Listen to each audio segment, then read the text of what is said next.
헌맹세하지 말라. 제목으로 우리 또 한번 살펴보도록 하겠습니다.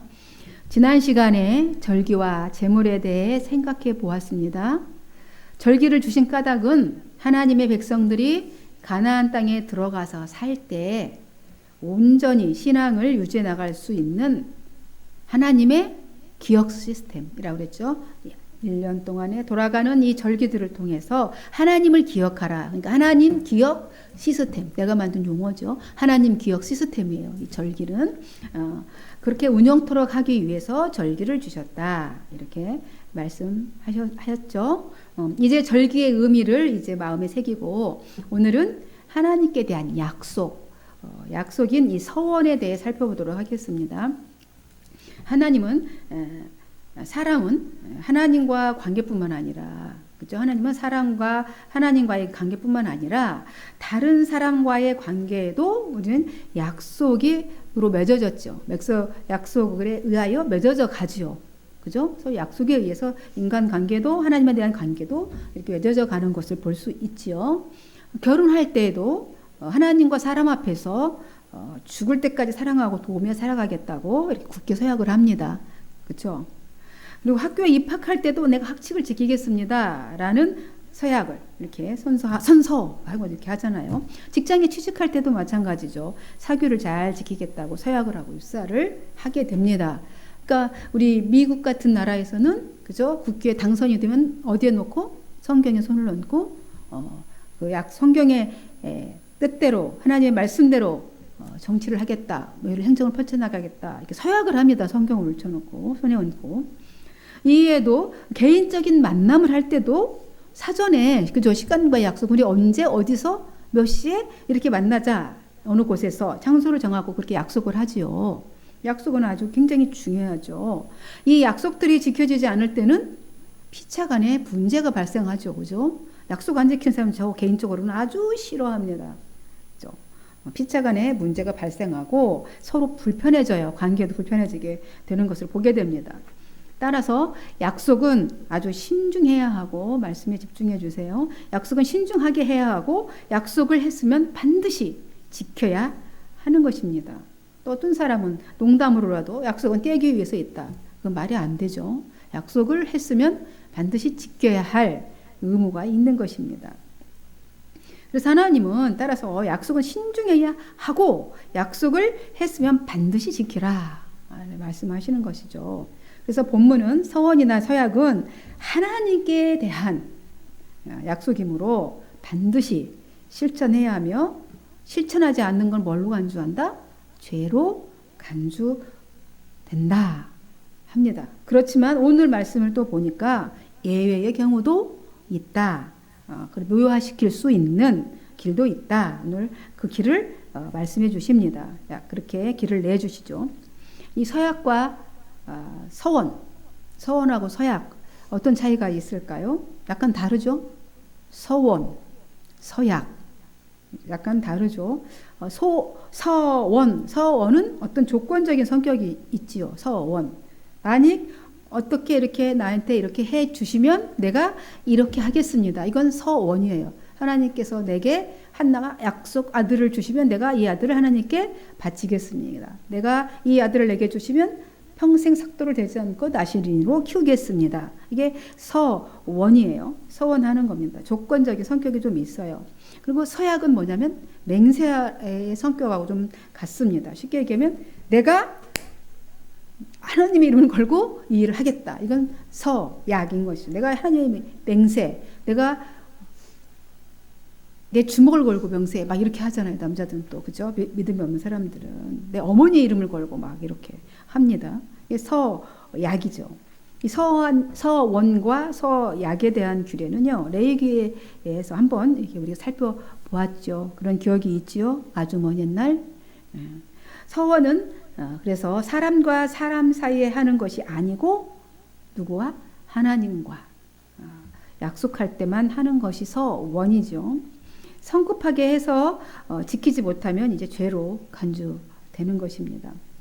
성경을 보면 하나님께서 사람에게 하신 약속들도 있죠. 하나님께서 사람에게 약속하신 약속들이 있어요. 그리고 또 사람이 하나님과 사람에게 한, 사람이 하나님과 또 사람에게도 한 이런 약속들도 기록되어 있습니다.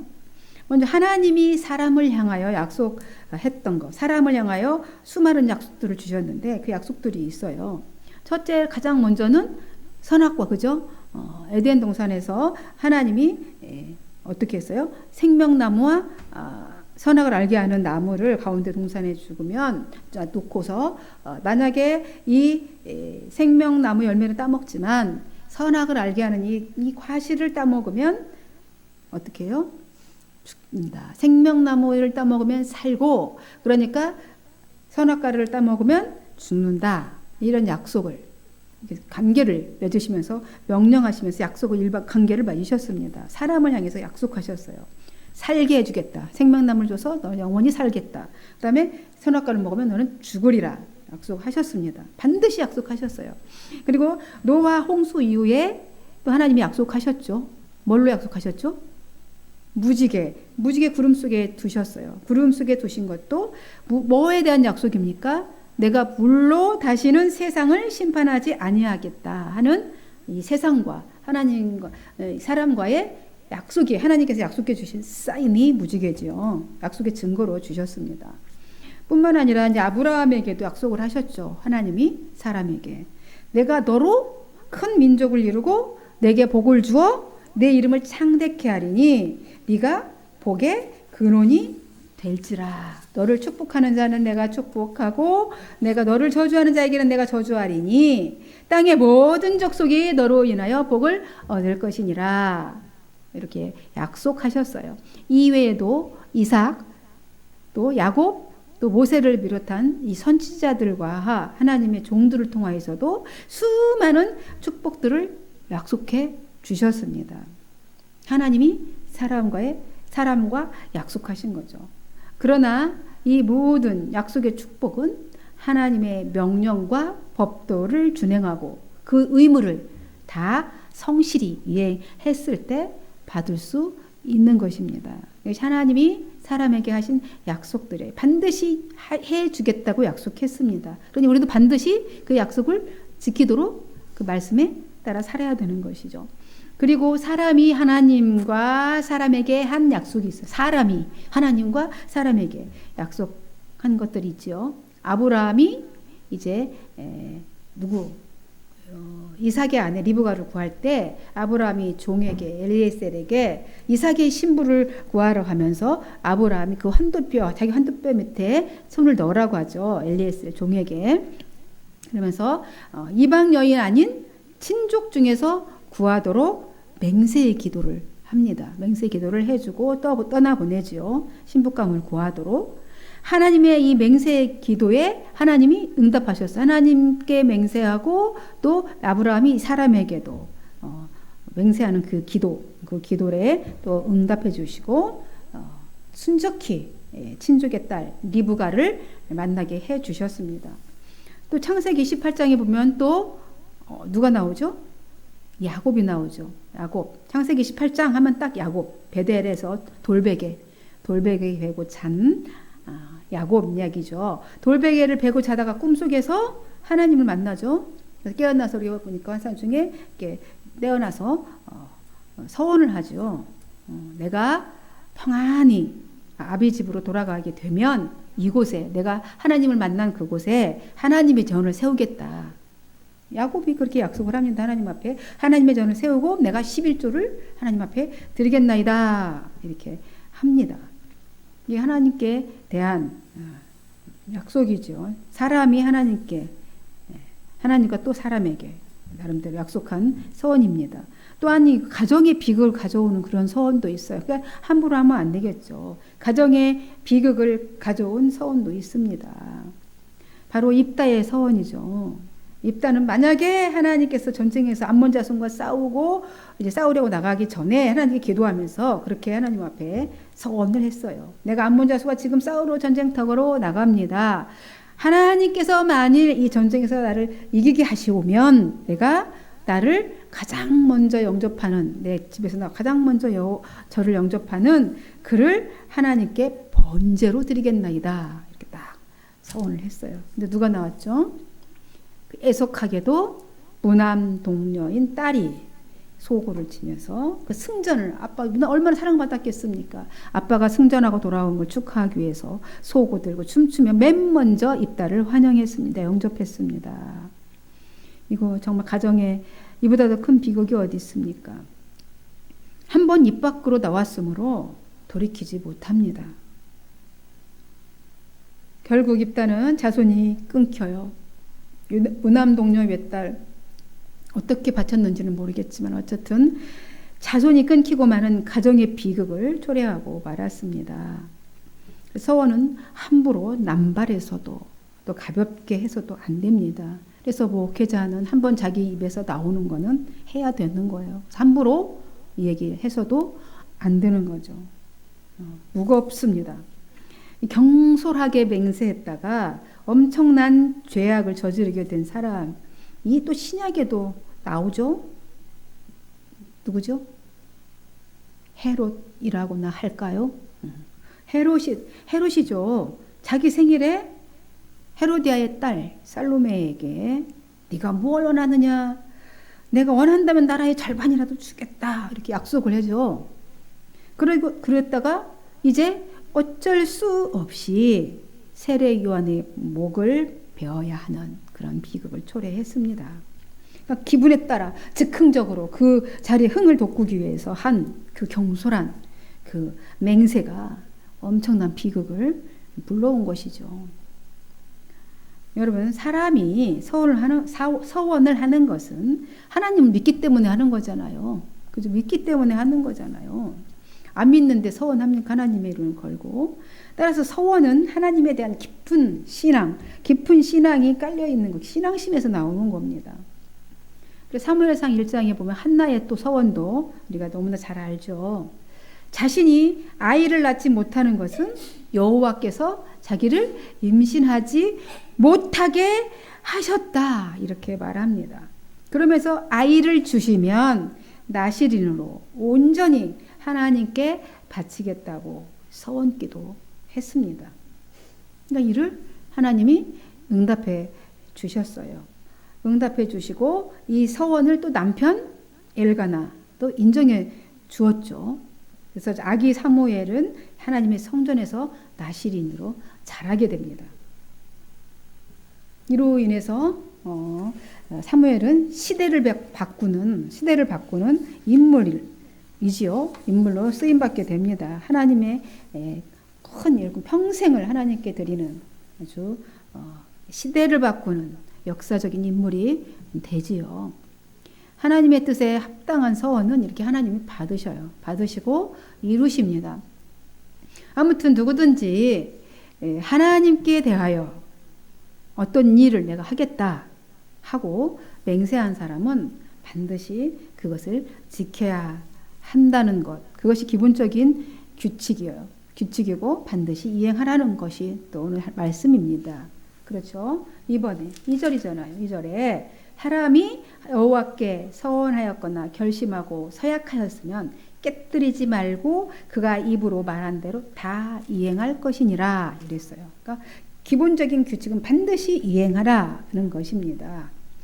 그러나 또 하면서 만일 어려서 예외적인 경우도 있는데 어떤 경우냐면 아직 시집가지 않은 어린 딸, 미성년자가 서원했을 경우입니다.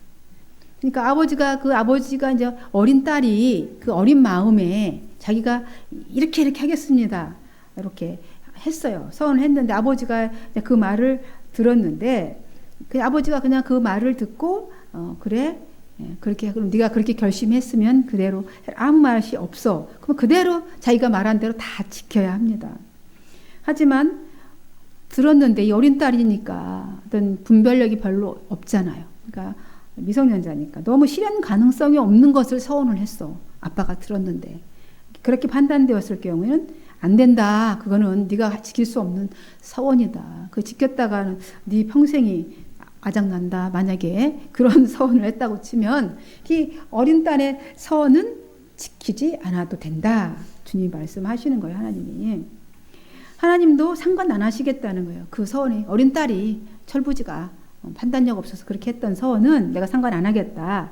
아직 어린 딸인 경우에는 그래서 어떻게 하라는 거야? 부모, 아버지 동의서가 필요하다. 아버지가 동의해 줘야 된다. 이렇게 말씀하시는 겁니다. 아버지 동의에 의해서 그것이 지켜도 되고 안 지켜도 되는 거죠. 그리고 이제 두 번째는 뭡니까? 처녀가 이제 아가씨 때 서원을 했어. 그리고 이제 한 뒤에 결혼을 했단 말이죠. 결혼을 했을 경우인데 이 남편이 이 자기 아내가 내가 이렇게 남편 내가 이러이러한 이렇게 하는 서원을 했어라고 얘기를 했어요. 그러니까 이 서원한 것을 내가 지킬 수도 있고 또 그러지 말라고 만류할 수도 있어요. 남편은 그 아내가 말한 그것을 지켜라 할 수도 있고 지키지 말라 할 수도 있는데 근데 남편이 아내가 말한 그 이야기를 다 듣고도 하루 지나도록 아무 말이 없어. 뭐 가타부타 말이 없어. 그러면 그 서원은 지켜야 되는 거죠. 끝까지 지켜야 돼. 책임을 져야 됩니다. 근데 맹세하는 것을 반드시 지켜야지만 남편이 말을 들었어. 그다음 아내가 처녀 때 이렇게 하나님께 서원을 했어요. 서원한다고 얘기를 했는데 그 말을 다 듣고 만류하지 않고 그냥 아무 말이 없는데 며칠 가도록 아무런 말이 없어. 하루 지나면 그냥 그게 서원 그대로 행하라고 그랬잖아요. 며칠이 지나 한참 동안 지났는데 잠자코 있다가 며칠 지난 후에 나중에 생각해 보니까 좀 그 지키는 거 좀 그래. 그런 것 같아. 그래서 이제 그때 이제 만류를 한다면은 그 남편은 아내가 그 서원을 지키지 않았을 경우에 책임을 져라. 그러니까 그 서원은 지켜야 한다는 거죠. 남편이 책임지는 거예요. 그럴 경우에 남편이 그거에 대한 그 죄에 대한 책임을 남편이 지라 이렇게 얘기합니다. 굉장히 엄중하게 말씀하시는 거죠. 이는 아내의 서원을 듣고도 아무 말 없이 지냈다가 나중 그것은 지냈다가는 것은 그 서원에 자기도 동참한 거예요. 쉽게 얘기하면 동참했다라는 뜻으로 간주한다라는 거죠. 근데 나중에 이제 서원을 이제 하지 말라고 제지하는 그 행위는 서원을 깬 거다. 어기는 것과 동일한 것이다. 이렇게 간주해서 남편에게 그 책임을 묻겠다. 이렇게 말씀하십니다. 그리고 세 번째는 과부나 이혼한 여인이니까 이 서원했을 경우, 그러니까 남편과 사별한 경우나 이제 이혼한 경우에는 이 서원하는 것에 대해서 아무런 제약을 받지 않아요. 이게 무슨 말이냐면 남자와 동일한 자격을 주어진다는 거죠. 가장이니까 주어져서 서원에 대한 책임을 자신이 지게 된다라는 말입니다. 하나님께서 이처럼 남편과 아내 또 아버지와 시집가지 않은 딸 사이에서 지켜야 될 이 맹세의 규례를 지금 주신 거잖아요. 예외의 경우를 둬서 이 규례를 주신 것은 왜 그랬겠습니까? 가정의 질서를 세우기 위해서인 것입니다. 16절에 한번 보시면 뭐라고 써 있습니까? 이는 여호와께서 모세에게 명령하신 규례니 남편이 아내에게 아버지가 자기 집에 있는 어린 딸에게 대한 것이니라 그랬어요. 그것은 왜? 가정의 질서를 세우기 위해서인 것이지요. 하나님은 약속의 땅에서 가정은 하나님이 세우신 거룩한 공동체잖아요. 그래서 이 하나님께서 서원에 대해 이 말씀하시는 이유, 이제 가나안 땅은 이제 들어가면은 이제 거룩한 공동체, 하나님이 세우신 이 거룩한 공동체가 세워져 가야 되는데 그때 풍요를 약속해 줬잖아요. 가나안 땅에 가면 젖과 꿀이 흐르는 땅, 거기 안에 풍족한 이제 정착민으로 살 수 있는 광야의 메마른 땅에 살다가 풍요로운 땅에서 이제 풍요를 약속해 주셨어요. 근데 이는 약속의 중요성을 이제 말씀하신 거예요. 이게 서원에 대한 말씀을 하시면서 그 약속이 얼마나 중요한가 그것을 말씀하셨는데 그 약속을 신중히 하라는 그런 뜻도 있어요. 오늘 이 때에 지금 가나안 치기 전에 주시는 말씀이잖아요. 지금 정복하기 전에 이 서원에 대한 말씀을 주시는 것은 그 약속이 얼마나 중요한지를 얘기하고 두 번째는 이제 가정, 거룩한 가정을 질서를 잘 지키라는 의미가 있다는 것이죠. 왜냐하면 서원은 나 개인 자신만의 문제만이 아니기 때문에 그렇습니다. 내가 서원함을 만나서 다른 사람에게 영향을 끼칠 수도 있기 때문에 이따와 같이 자기는 자기가 서운했지만 자기가 딸은 죽어야 되잖아요. 지금 내가 이렇게 하겠습니다 뭐 아들을 바치겠습니다. 자기가 서운한데 아들은 뭐 언제냐고요, 그죠? 그러니까 굉장히 신중하게 잘 변덕스럽게 함부로 하지 말고 자, 신중하게 서원을 하라. 약속을 그렇게 하라. 그리고 무엇보다도 가정의 화합, 질서를 깨뜨리지 말아라. 말씀하시는 겁니다. 성도 여러분, 오늘 우리는 하나님의 기업을 약속받았어요. 그죠? 하나님의 기업을, 하나님의 나라를 우리에게 주시겠다고. 그죠? 천국 백성 삼아주시겠다고. 하나님의 자녀라고 약속을 받았습니다. 그래서 우리는 오늘 하나님이 말씀하셨듯이 맹세를 남발하는 그런 삶을 살지 않으면 삶을 살면 안 되는 것이죠. 그래서 헛 맹세를 하여서 맹세를 남발하지 말고 끝까지 약속을 지키는 하나님과의 관계를 유지할 수 있도록 성실히 믿음의 길을 걸어가야 될 줄로 믿습니다. 기도하겠습니다. 하나님 감사합니다. 우리 인간사는 정말 약속과 약속으로 맺어지는 관계들일 수밖에 없습니다. 오늘 하나님과 우리와의 관계도 다 약속에 의해서 이루어졌는데 오늘 그 약속의 관계를 맺었을 경우에 그 약속을 성실히 이행하고 결코 함부로 약속하거나 함부로 맹세하지 말라고 오늘 말씀하셨습니다. 주님, 오늘도 이 말씀 명심하고 우리의 삶 속에도 이런 약속을 어기며 헛맹세하며 인간의 관계를 깨지 않도록 주님이 피차간에 서로 유지할 수 있도록 지켜주옵소서. 오늘도 주님이 함께 하심을 감사드리고 예수님의 이름으로 기도하옵나이다. 아멘.